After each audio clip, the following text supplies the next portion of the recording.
Alam niyo mga kababayan, unti-unti po nating nawi-witness or nakikita na po natin yung unti-unting pagbagsak po ng Duterte Empire o yung kampo po ng mga Duterte. Kitang-kita po yan ng ating mga kababayang TikToker. Bibigyan po natin ng reaksyon itong mga content, no, mga pahayag ng ating mga kababayang TikToker na naglabas ng kanilang saloobin patungkol po sa nangyayaring paglaban po sa korupsyon ng kasalukuyang administrasyon ni PBBM.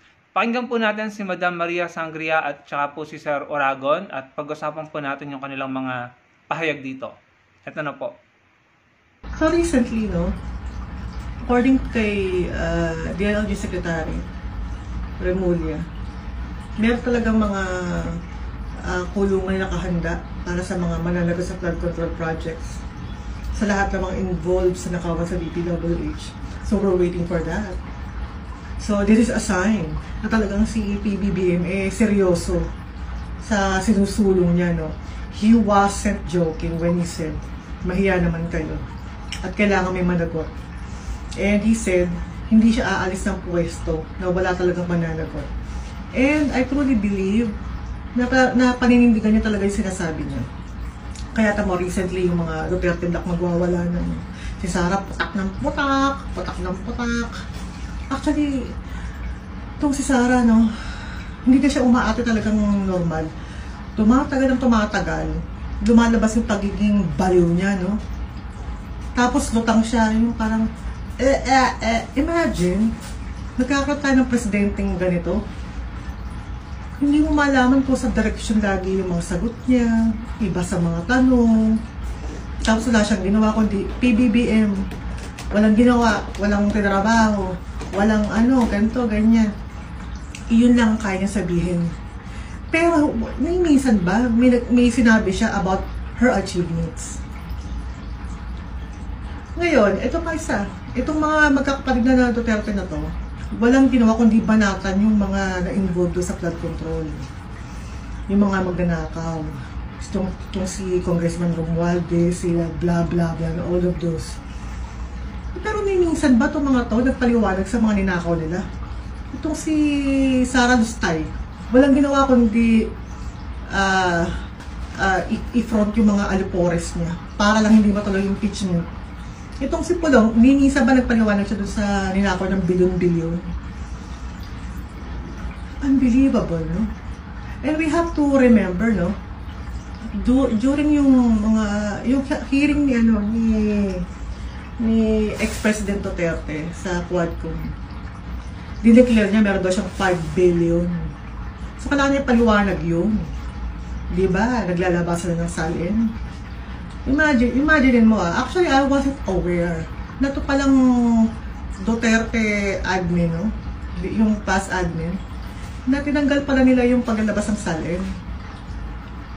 Hindi ba masyadong obvious yun? Talagang gusto nilang magnakaw. Kaya pala, from nakawan ng mga milyon-milyon ng mga past admin, no? Aminado naman tayo, talaga lagi may corruption.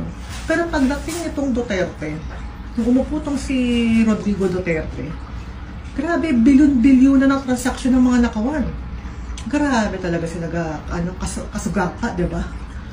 So, dahil nga sobrang garap pa nila magnakaw, yun lang, yung palang salin na yun na ayaw nilang mag-declare na salin. Masyado namang obvious, diba?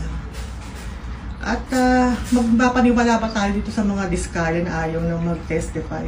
Of course, meron na silang tinatago, meron silang nagtatakpan. Ito si Bongo, dumadrama na naman to. Actually, talagang si Trillanes idol yan. So, dahil nga may nakaupo ng bagong ombudsman na talaga namang siya, I truly believe. Ito, talagang itong si Remulla, si Crispin Remulla, talagang siya. Straight lang. Hindi siya pwedeng ma-distract. Kailangan talaga, kung sino yung magnanakaw, huhulihin niya yun. Diba? Parang shoot the target. Actually, I like it. Sobrang natutuwa ako. And Trillanes is speaking out again. Di ba na nahimik siya recently? But then, eto na. Talaga si Trillanes, pag talaga nagsalita, talagang lagi may pasabog, no? Talagang, And I really admire Trillanes dahil napakatapang ng tao na to. Pinagmupa niya yung Duterte, and he is the reason why Rodrigo Duterte is in ICC, nakakulong. So, we need more Trillanes. And I think Trillanes leading everybody, no? Sa pagsusulong ng mga kaso na to, sa pag-file ng mga charges. Hindi talaga tayo dapat tumigil. Hindi tayo pwedeng pabayaan natin to na iingay tapos mawawala, iingay mawawala. Huwag nating hayaan ganito. Lahat tayo magsalita. Lahat ng boses natin, isigaw natin. Kailangan talaga may managot dito sa huli. Okay? At alam natin yung mga criminal dito, alam natin yung mga guilty, no? At kailangan mabuwag na yung sindikato ni Duterte. So, yung mga sila Bato, sila Cayetano, sila Benwebo, sila Jingo, yung mga makajos na yan, Diyos ko Lord. Ewan ko ba? Imagine mo pag ikaw nagsalita ka, tagsinungaling ka at ginamit mong salita ng Diyos, at tingin mo ba may konsensya ka pang natitira sa puso mo kahit konti? I don't think so. How could you trust a person like this? So, let's wait. And I think mas nagiging maganda yung nagiging resulta ngayon ng investigasyon. At with the right people, na mga nakaupo ngayon sa pwesto, nararamdaman ko na. Talagang matatapos na kayong mga Duterte. Okay. At ikaw, Sara, okay lang magputak-putak ka. Kiko Barsaga, magputak-putak ka na. Actually, the more na nagpuputak kayo, lalo lang kayong nagiging, nagiging obvious na sira talaga ulo ng mga tao kayo Nagwawala na kayo talaga Kung ano nang pinagsasabi nyo, wala kayong sense. Okay? Lahat ng mga defense, ng mga sasabi nyo, pang defense mechanism nyo. Pero mga mukha naman kayo ewan ko ba, ayoko na sabihin nyo, baka reklamo pa ako ng mga DDS dito. Mga DDS Sasabi ko sa inyo, habang hindi pa huli ang lahat, hanapin nyo yung mga utak nyo. Ano na? Talino talaga ni former Senator Trillanes, Tinanggal niya muna lahat ng mga balakid tulad nila Samuel Martires. Natanggal na, kumbaga wala sa pagkapangulo yung dating pangulong si Digong bago niya kinason si Bongo. Pati si Digong kasama dyan, graft and plunder, about 7 billion na kontrata na nai-award sa pamilya ni Bongo. Yan talagang tinuluyan na si Bongo. At ito si Bongo panic mode attack na nag-press call. Yung mga binabanat kay Trillanes, personal attack kung ano, pero wala mga basis. Bakit kamo? 6 years silang nasa posisyon ng panahon ni Digong. Ba't hindi nila hinalukay yung mga pwede nilang ikaso kay Trillanes, di ba? Kaso ang tanong, mayroon ba? Wala. Ang inano lang nila yung pinag-question yung pag-grant ng paglaya niya na binigay ni former President Benigno Noynoy Aquino. Yun lang yung nila yung gustong bawiin dati at ibalik sa kulungan si Trillanes. Pero yung mga corruption o kung ano mga illegal na ginawa ni former Senator Trillanes, wala silang naalukay. Ngayon mo sagutin, Bongo. Saka alam mo, Bongo, senador ka naman may pambayad ka naman sa attorney. Kaya mo yan sagutin kung talagang wala kang kasalanan. Simple lang naman, di ba? Sabi ko nga, ang taong walang kasalanan kahit saan kayang humarap niyan. Hindi na kailangan magpaawa na naman sa mga tao. Sabagay, style mo yan, paaway pika At yung mga DDS na naman, mga hindi nag-iisip ng tama, yun naman iniwala sa'yo. Okay? Ayan, deserve mo, Bongo. Panic mode attack na. Ayun mga kababayan, narinig po natin Alam niyo, ito lang po yung reaction ko dyan. Natutuwa po ako dahil nare-recognize po nila or ina-acknowledge nila yung effort ni dating Senator Antonio Trillanes na tumutulong po sa gobyerno ni PBBM para sugpuin, labanan at isiwalat ang korupsyon at panagutin ang dapat managot.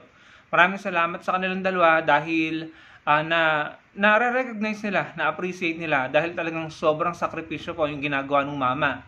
2008 pa lang yata o 2007 nung isinuwalat nila, nagalit sila at nag-aklas sila laban sa gobyerno ni Arroyo dahil po sandamakmak ang korupsyon sa AFP noon. Mga substandard ang mga helmet ng mga sundalo, kawawa ang mga sundalo, ang liit ng sweldo, kaya nag-aklas sila para isuwalat ang korupsyon. And dahil nalaman natin yung katotohanan dun sa mga pinaglalaban nila Senator Trillanes, dun sa Oakwood Mutiny, ginawa natin siyang senador dahil humanga tayo sa tapang nila. May mga nakulong pong matataas na general noon, matataas ang posisyon sa AFP, nakulong dahil sa katiwalian. At nung naging senador po si dating Senator Antonio Trillanes, nakapagpasa siya ng maraming magagandang batas na nag-benefit po ang kapulisan at ang kasundaluhan. At yung pinakamatindi nga para po sa akin ay yung batas na ipinasa nila, pinirmahan ni President Pinoy Aquino, yung AFP Modernization Program na hanggang ngayon pinagpapatuloy po ni PBBM. And gusto ko rin po yung sinabi ni Ma'am at saka ni Sir na seryoso ang Pangulo sa paglaban sa korupsyon. At nakikita naman po natin. Sana lang, ang wish ko, para ngayong Pasko, ang hiling ko ngayong Pasko ay sana makakita tayo ng congressman or senador or malaking tao na makukulong or magpapasko sa kulungan bago matapos ang taon na ito. Kailangan na po talaga natin silang parusahan dahil nakakagalit po yung nangyayari ngayon sa Pilipinas. Sunog, baha, ulan, lindol, ang mahihirap po ang namamatay. Landslide, nasira yung tulay, may nadaga ng senior citizen na mag-asawa. Buhay po ang nawawala, buhay ng mga ordinaryong Pilipino. Hindi naman yung mayayamang senador na yan eh. Hindi naman yung mayayamang congressman na yan eh. Hindi mga anak nila, hindi mga kabit nila. Mga ordinaryong Pilipino ang namamatay. Yung mga kabit nila, mga anak nila, mga asawa nila, nagpapakasasa sa yaman. Nagtatravel, bumibili ng mamahaling gamit, kumakain sa kung saan-saan. Buhay, maginhawa at mayaman. Tayo mga ordinaryo ang namamatay at nagsasuffer. Kaya sana PBBM bago matapos ang taon na ito, makakita kami ng senador or congressman na makulong, magpasko sa kulungan. Dahil talagang nakakagalit po, nakakasama ng loob. Maiiyak na lang sa nakikita mo sa balita. Isa pa, alam niyo sa totoo lang, grabe yung paninirang ginawa ng kampo ng mga Duterte, ng mga DDS kay Senator Trillanes, kaya hindi na po nakabalik si Senator Trillanes sa gobyerno. Sa pagiging senador or mayor ng Caloocan dahil nga po sa paninira sa mga fake news. Kaya nga po sana, masuportahan natin si Senator Trillanes kung sakaling tumakbo siya sa 2028. Sayang siguro kung nagsenador siya ng 2025 election, baka nanalo pa yan eh. Baka naging senador pa siya. Kasi maraming kakamping at loyalist ang susuporta sa kanya. Kita nyo naman, pinagpapasalamat ko, maraming loyalist ang bumoto kay Kiko Bam. Thankful ako doon dahil nakakatulong naman si Kiko Bam ngayon sa gobyerno ni PBBM. Sayang si Senator Trillanes, kung tumakbo siya pagka-senador, baka nanalo din siya. Kaya sana sa 2028 makabalik siya bilang senador or kahit vice president, dahil hindi naman sa ito aaminin ko sa inyo. Isa sa mga consideration ko sa pagboto sa 2028 ay yung ipapanalo ko or ibaboto ko, kaya din protektahan si PBBM kapag nag-step down na ito. Dahil ayokong gawin kay PBBM yung ginawa ng administrasyon ni Duterte kay Pinoy, kay Senator De Lima, na sinampahan ng mga kaso na kahit inosente, pinakulong, pinahirapan. Kaya isa po sa mga considerations ko sa 2028 sa pagpili ko ng kandidato ay yung makikita ko or yung sigurado ako na makakapagprotekta kay PBBM. Sabihin nyo na sobrang bias ko, pero ayoko nang maulit yung ginawa kay De Lima, kay Pinoy, at yung sinubukang gawin kay Trillanes noon na gustong tanggalin yung amnesty. Amnesty ba yung tawag noon na ibinigay kay Trillanes ni President Pinoy? Sinubukan tanggalin ng Duterte administration para ibalik sa kulungan si Senator Trillanes. Ayoko nang mangyari yung ganung uri ng panggigipit na kahit inosente, gagawa ng kasinungalingan. So ayoko mangyari yun kay PBBM sa 2028. So isa sa mga consideration ko is yung makakapagprotekta sa kanya. And nakikita ko na makakagawa nito, syempre, andyan sila Secretary Gubo Teodoro kung tatakbo siya. Pero doubt ako kasi hindi ganun kalakas si Secretary Gubo sa tao eh. Siguro si Senator Ping Lacson kapag nanalong presidente yan. Pero I'm pretty sure, sigurado din ako kung si Senator Trillanes, Senator Rizzo Ontiveros, or si Mayor Leni Robredo. Sigurado ako, sino man manalo, kay Secretary Gibo, Senator Lacson, Senator Risa, Senator Trillanes, or Mayor Leni Robredo, sino man sa kanilang manalo sa 2028, sigurado ako wala pong magiging problema si PBBM pag ito'y bumaba na sa pwesto, or kahit si Vico Soto, sigurado ako walang magiging problema. Dahil wala naman pong ginawa si PBBM sa mga taong ito no? Wala naman pong magiging dahilan ng mga taong ito, yung mga nabanggit ko, para gantihan si PBBM. Pero ano po yung nakikita natin ngayon? Sino po yung ngayon pa lang nagpaplano na kung anong gagawin nila kay PBBM once na bumaba ito? Nakaupo pa nga lang kung ano-ano nang sinasabi.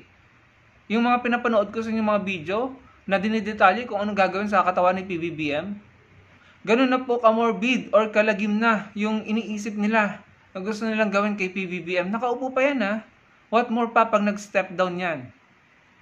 So, kahit sino sa mga binanggit ko, Secretary Gibo, Senator Lacson, Mayor Leni, Senator Risa, Senator Trillanes, sino pa? General Torres, Secretary Dizon, kung sino man sa kanila, no? Sino pa bang pwede nating ilaban? Basta wag lang pong galing sa Duterte camp at wag lang pong pro-China or maka-China, dahil talagang sigurado po tayo, talo na naman tayo mga Pilipino at talaga pong babalikan nila si PBBM. No? Ayoko na pong mangyari yun na parang gantihan na lang yung nangyayari kapag magpapalit ng administrasyon. Again, hindi naman kasalanan ni PBBM kung nakulong si Duterte. Si Trillanes po ang nagsampa ng kaso, hindi si PBBM. At kung ngayon, kagaya niya, si Bongo, kinakasuhan ni Senator Trillanes, baka isisi niya na naman kay PBBM. Si Senator Trillanes ang matagal lang nagkaso. No? Yung nangyari kay Kibuloy, si Senator Risa Ontiveros yan. Yung nangyari kay Alice Guo, kay Harry Roque, sila Senator Risa Ontiveros ang nag-imbestiga nun. Sa totoo lang, yung mga binanggit ko pong pangalan na maaari nating suportahan, pero hindi po tayo pwede magkawatak-watak sa 2028. Kailangan kung sino man yung pinakamalakas, sino po ang iboto natin. Basta hindi po galing sa DDS camp or Duterte camp, at basta hindi maka-China. So, bahala po kayo kung sinong gusto nyo iboto, no? Pero ako po yung consideration ko, basta hindi maka-China, hindi galing sa Duterte camp, at kayang protektahan si PBBM once na bumaba na ito sa pwesto, no? So, Secretary Gibo, Senator Lacson, Senator Risa Ontiveros, Mayor Leni Robredo, Senator Trillanes, sigurado ako sa Senator Trillanes, kayang protektahan si PBBM, dahil alam niyo naman kung sinong kalaban ng Senator Trillanes Kaso nga lang, sana nga lang maging malakas si Senator Trillanes sa 2028, no? Kung hindi man, Senator Risa Ontiveros, Mayor Leni, Secretary Gibo, at Senator Ping Lacson, sana mag-tandem na kayo, no? Para masigurado natin na tuloy-tuloy ang pag-ayos ng bansa natin. Tuloy-tuloy po yung maayos, systematic, at lumalaban po sa korupsyon. So, yun po mga kababayan na aking reaction dyan. At sana po, supportahan po natin ang mga taong nagsasalita. Si Madam Maria Sangria. Hanapin nyo lang po yung kanyang pangalan sa iba't ibang platform ng inyo pong masuportahan. And then si Sir Oragon, no? Dahil kailangan po natin pare-parehong magsalita na ngayon. Dahil kung hindi, yung kalaban po ang narrative nila ang mamamayagpag at mamamanipula nila ang public opinion. So, yun po yung aking reaksyon mga kababayan. Salamat po sa panonood. Sana ay makapag-komento kayo at malike nyo ang video natin. Salamat po.